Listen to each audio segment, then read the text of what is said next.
নির্বাচনে ঢাকার আসনগুলোকে সবচেয়ে বেশি গুরুত্ব দেওয়া হয়। এবারের নির্বাচনে ঢাকা 1 আসনে জয়ী হয়েছেন বিএনপির প্রার্থী খন্দকার আবু আশফাক। ধানের শীষ প্রতীকে তিনি পেয়েছেন 1,73,781 ভোট। ঢাকা 2 আসনে 1,63,020 ভোট পেয়ে জয় পেয়েছেন বিএনপির আমানুল্লাহ আমান। ঢাকা 3 আসনে বেসরকারিভাবে জয়ী হয়েছেন বিএনপির প্রার্থী গয়েশ্বর চন্দ্র রায়। তিনি পেয়েছেন 98,785 ভোট।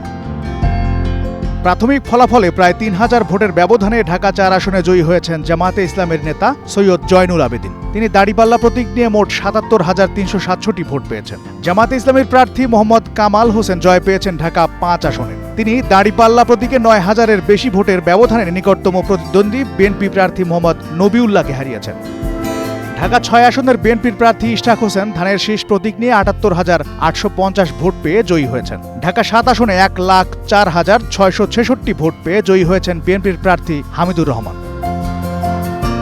বিএনপির প্রার্থী মির্জা আব্বাস উদ্দিন আহমেদ তুমুল প্রতিদ্বন্দ্বিতায় ঢাকা 8 আসনে বিজয়ী হয়েছেন। তিনি 11 দলীয় নির্বাচন ঐক্যের মোহাম্মদ নাসিরউদ্দিন পাটোয়ারির চেয়ে 5,239 ভোট বেশি পেয়ে জয়ী হয়েছেন। অন্যদিকে ঢাকা 9 আসনে বেসরকারি ফলাফলে জয়ী হয়েছেন বিএনপির প্রার্থী হাবিবুর রশিদ। ধানের শীষ প্রতীকে তিনি মোট 1,11,212 ভোট পেয়েছেন।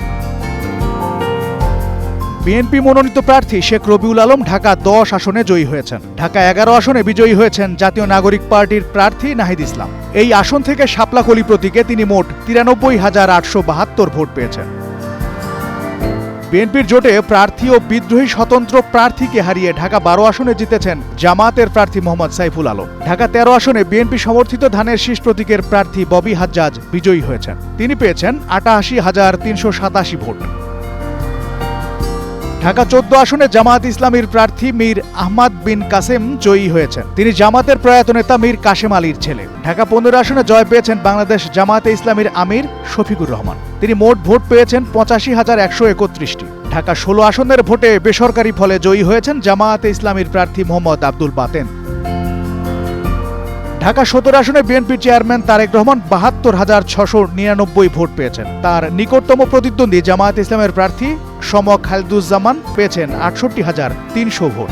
ঢাকা 18 আসনে এনসিপির প্রার্থীকে 33,000-এর বেশি ভোটে হারিয়ে বিজয়ী হয়েছেন বিএনপির প্রার্থী SM জাহাঙ্গীর হোসেন।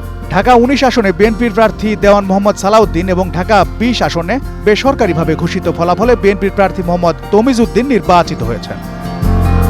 জাফর আহমেদ শিমুল, গ্রিন নিউজ ডেস্ক।